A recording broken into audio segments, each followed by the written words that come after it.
US Secretary of State Anthony Blinken and Defense Secretary Lloyd Austin. They will reach India next week for the 2+2 ministerial dialogue in New Delhi.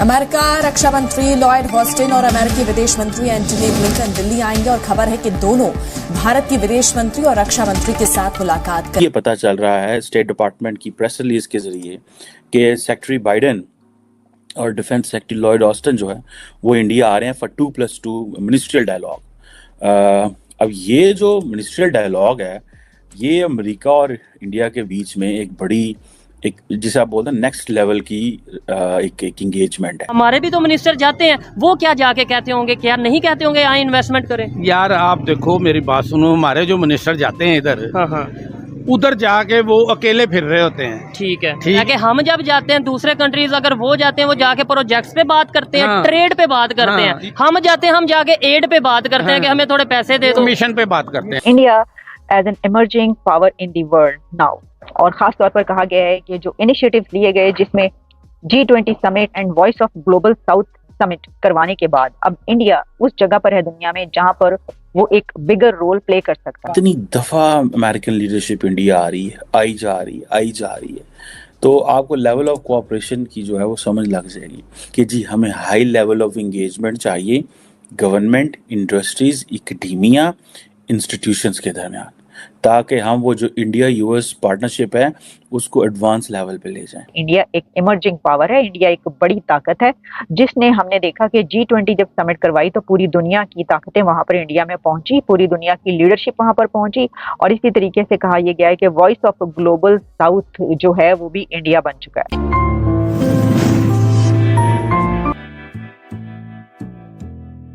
कहा था कि with Americans having 2+2 with India, they are technically giving a go-ahead to India in the region. अब ये एक India जो है उसने Ukraine के मामले में तो बिल्कुल कोई लिफ्ट नहीं अमेरिका को कराई थी, जो कि बात सच है। और लेकिन एक जिसे कहते हैं ना कि लेकिन उसके बाद उनको जब इजराइल फ़लस्तीन का मसला आया तो अमेरिका और इंडिया जो है they are on the same page, थोड़ी सी एक्सेप्ट फ्यू थिंग्स। अब देखें कि लॉयड ऑस्टिन और ये सेक्रेटरी ऑफ स्टेट आ रहे हैं दोबारा इंडिया, तो आप इमेजिन करें कि कितना है। आप सिर्फ पिछले जून में चले जाएं, जून में जब ये पिछला जून के अभी जून इसी महीने का कितनी दफ़ा अमेरिकन लीडरशिप इंडिया आ रही है, आई जा रही है, तो आपको लेवल ऑफ कोऑपरेशन की जो है वो समझ लग जाएगी। लेकिन अगर आपको याद हो जो G20 के ऊपर जो जॉइंट स्टेटमेंट आई थी इंडिया और अमेरिका की, ठीक है, जिसमें जिसे वो कहते हैं ना कि एक बड़ी स्टेटमेंट थी, उसके अगर आप उसको जाएं तो वो कोई 29 एक पैराग्राफ थे उस स्टेटमेंट को, मुझे स्टिल याद है। और एक ही चीज़ पे बार बार काम हो रहा था कि जी हमें हाई लेवल ऑफ एंगेजमेंट चाहिए गवर्नमेंट, इंडस्ट्रीज, एकेडेमिया, इंस्टीट्यूशंस के दरमियान, ताकि हम वो जो इंडिया यूएस पार्टनरशिप है उसको एडवांस लेवल पे ले जाएं। अब मुझे ये बताएं इंडियन स्टूडेंट्स की अमेरिका में एक्सेस का लेवल क्या होगा, इंडियन स्टूडेंट्स का अमेरिका में, इंडियन बिजनेसमैन का, इंडियन लोगों का। और मज़े की बात यह है, मैं अभी कोई देख रहा था कि वो सिर्फ ये नहीं है कि America wants it and then India is responding it. The question is the Indians already who are in the US, they are contributing so much into the American economy and they are contributing so much into the system that they have already become an asset.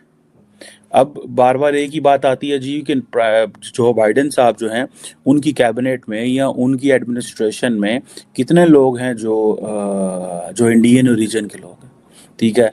Kamala Harris को देख लें, ऋषि सोनक की तो बात ही नहीं की जाती है, एज वो चलो इंडियन टच उनका है तो पाकिस्तानी टच, लेकिन पाकिस्तानी मानते नहीं हैं उनको कि वो हमारे हैं। इंडियन मानते हैं बिकॉज ऑफ रिलीजन, पाकिस्तानी मानते नहीं हैं। खैर वो एक और टॉपिक है।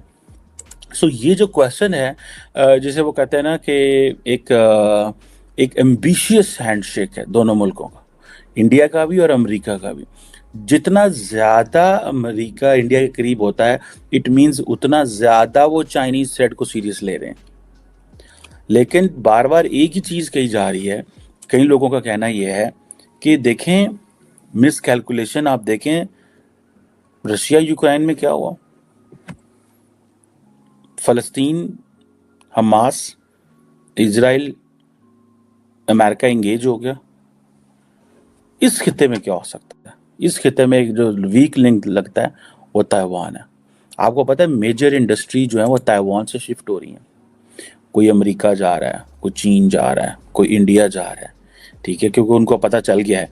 और ये ताइवान की बहुत बड़ी बदकिस्मती होगी कि अगर ताइवान के अंदर या उसके इर्द गिर्द लड़ाइयाँ शुरू हो जाती हैं या कुछ ऐसा हो जाता है।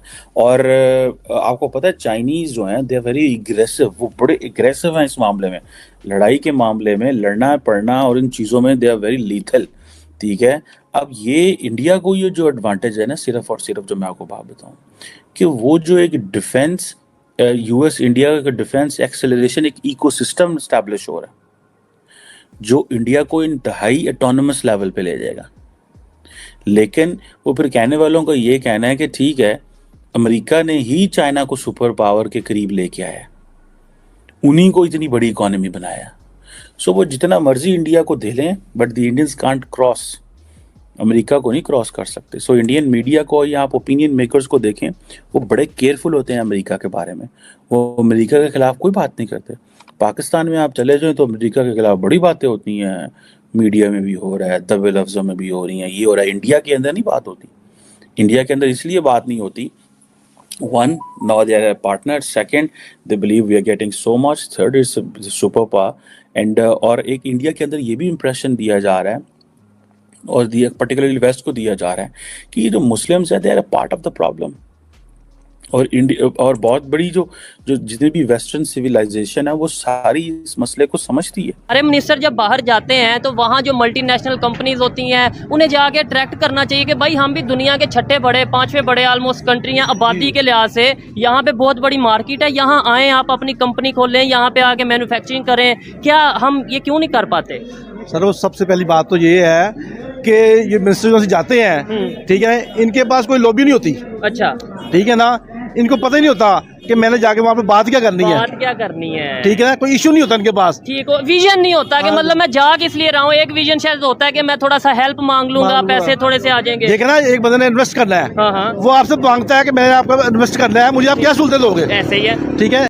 जय हिंद दोस्तों, जैसा आपने देखा होगा कि पाकिस्तानी मीडिया कितना ज्यादा परेशान है जब से उसने यह सुना है कि अमेरिका के 2 मिनिस्टर और इंडिया के 2 मिनिस्टर मिलकर के इंडिया में मीटिंग करेंगे। आपको बता दें कि यह पाकिस्तानी मीडिया ऐसे ही परेशान रहता है क्योंकि इनके जो लीडर हैं ये जब विदेश में जाते हैं अमेरिका या किसी भी देश में तो वो सिर्फ भीख मांगने जाते हैं। वहीं दूसरी तरफ इंडिया की बढ़ती हुई ताकत को देखते हुए विश्व के हर एक देश भारत से बहुत अच्छा संबंध बनाना चाहते हैं और भारत के राजनेताओं का काफी ज्यादा सम्मान करते हैं। इसी की ताजा मिसाल है कि अमेरिका और इंडिया के बीच में G20 के बाद भी लगातार अच्छी मीटिंग हो रही है। अभी हाल ही जयशंकर अमेरिका गए थे वो, और अब अमेरिका के राजनेता इंडिया आ रहे हैं। इससे इंडिया ही नहीं बाकी पूरी वर्ल्ड की मीडिया काफी ज्यादा हैरान परेशान है क्योंकि इंडिया और अमेरिका के बीच में इतना ज्यादा लगाव देख करके पूरी दुनिया को रौस नहीं आ रहा। आपको बता दें कि अमेरिका इंडिया से इसलिए ज्यादा लगाव कर रहा है क्योंकि वो चाइना को काउंटर करना चाहता है। अगर आपको यह वीडियो अच्छा लगे तो प्लीज चैनल को सब्सक्राइब करें और ऐसे ही वीडियो देखने के लिए हमारे साथ बने रहें।